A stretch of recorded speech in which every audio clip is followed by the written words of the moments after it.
In the grand scheme of things, full-time RV life has allowed us to cut our expenses in half, so we can work less, pay off debt, and travel whenever we want. But like anything in life, there's always trade-offs, and showering comfortably is definitely one of them. Despite having totally renovated our RV bathroom, showering can still be a challenge. So if you're considering van life, here's what you should know about showering on the road. Hit subscribe and join us in the slow carve. Hey carvers, welcome back to the channel. I know it's been 6 months since our last upload, but we've been living full-time on the road and really just enjoying ourselves, soaking up every moment without the pressure of having to film it and share it. So I hope you understand. But today I wanted to come back with a frequently asked question and a pretty silly topic, which is showering while you're a van lifer in the winter months. But first, let's sort out this situation. That's a start. The reality is, no matter what lifestyle you choose, there's compromises. So whether you live in the city and have to deal with a lot of people, or you live in the countryside and you have to make more of an effort to get into town, van life is the same way. So for as much as we have lower finances and like ultimate flexibility, we also have to deal with some compromises like the convenience of showering, or really the lack of convenience. So today I wanted to help walk you through what some of those challenges are, the reality of how you actually shower in a van. It's not just turning on a faucet like most people, and some of the new habits that we've had to adopt as part of this lifestyle. So let's jump in. So some of the challenges of showering when you're a van lifer in the wintertime is limited water, like I've mentioned on this channel several times before, the small space, it's definitely dangerous for your elbows, the fact that you have to wait for your water to heat up. So we don't have a hot and cold tap that just magically works. There is a few steps before that, which I'll share with you. And also the reality of humidity and condensation concerns in the rest of the van, and trying to figure out ways to help mitigate that so you don't have to deal with water damage later on. Sorry if you hear noise in the background. We're actually parked in a ski resort parking lot and Chris is off enjoying the slopes while I update you on this. Okay, so what is the actual process of showering in our van? Turn on the water heater. Okay, I always forget. First, switch the gas valve on to supply the water heater. Okay, now turn on the water heater. What? Okay, must have forgotten when we parked up to remove the exhaust cover outside. So,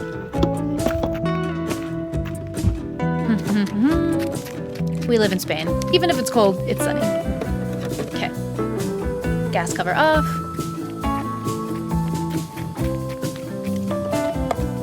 Third time's a charm.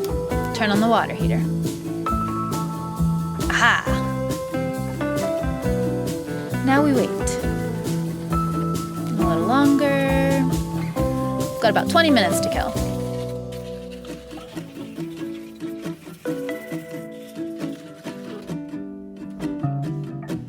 Okay, should be ready.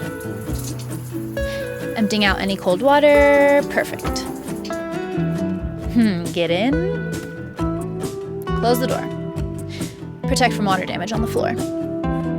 Okay, inevitably give up on the door.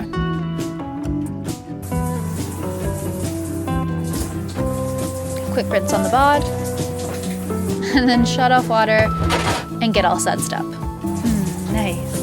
Now, hop out, dry off, and get your clothes on quick. Of course. And that is how we shower in the van. Okay. I can hear you asking, what about hair? What about shaving your legs? What about all the other personal hygiene things that you have to do on a daily basis? Well, let me finish up and then we can talk about the habits that we've had to adopt as van lifers.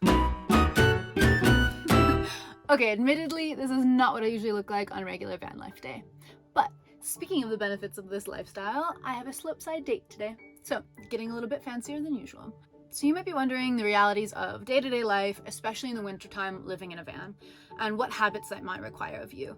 So some of the things that we had to learn, maybe the hard way, is when you're living in this close quarters, bodily sounds, bodily odors, the reality of being a human without the shininess of contemporary living is just something that is part of the package. And I think honestly for us as partners, it was really healthy. It was a fun way of laughing at ourselves, of getting to be more candid with each other. I also wonder if before being parents, this is probably a good exercise and just getting used to having to deal with things that maybe in our 20s and early 30s we could have escaped otherwise.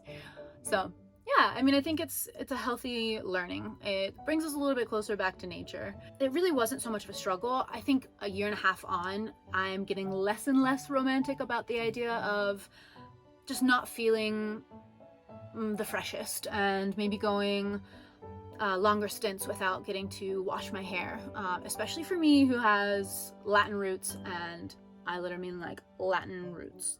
So greasy hair is a reality for me in this chosen lifestyle. Hello again, guys. Sorry if you hear lots of noise. The ski day is starting to wrap up, so there's lots of folks around. But I realized I wasn't being very clear on, for example, why washing my hair isn't an option. So basically, the amount of water that you use when you wash your hair is significantly more. In addition to that, like shaving your legs, for example, there's just not much of a convenient space to do it in. After you shave your legs, you have to be cognizant of where that soapy hair ends up. We have plastic drains, so you can't really put bleach down there to like move any sort of clogs because it's corrosive.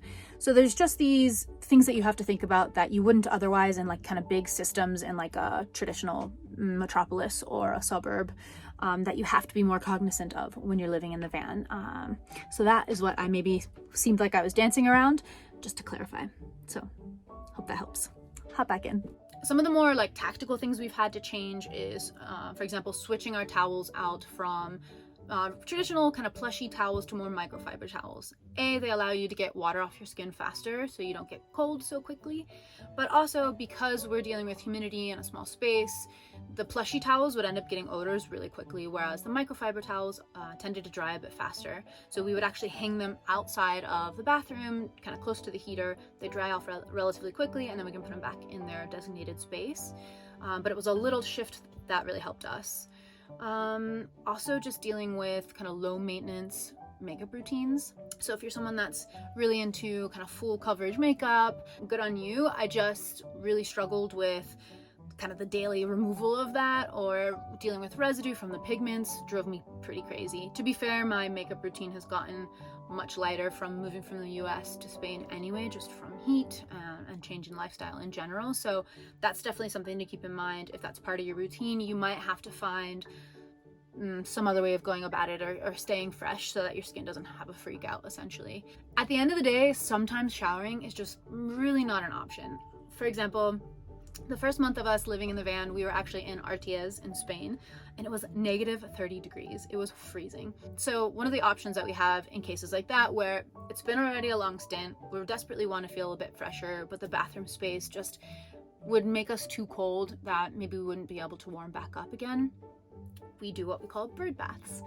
So this is a really easy option. It's actually something that, you know, a lot of the times people do with their kids or in more rural areas.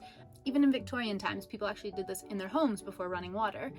So essentially what you do is just put a little bit of water on the stove, warm it up, not to boiling, or then you'll have to wait for it to cool down, but maybe just before. Once you start to see it kind of steam up, and then from there, we actually usually decant it into a bowl to cool it off a little bit further, soap it up a bit and kind of suds it up with a washcloth.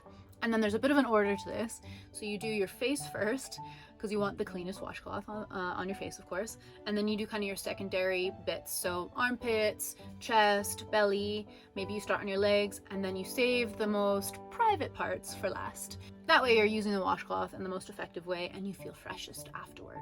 And this is actually quite quick to do, and we do it close to the heater so that we don't bring down our body temperature too much. And there you have it. That is the reality of showering as a van lifer in the wintertime. I hope this has been helpful.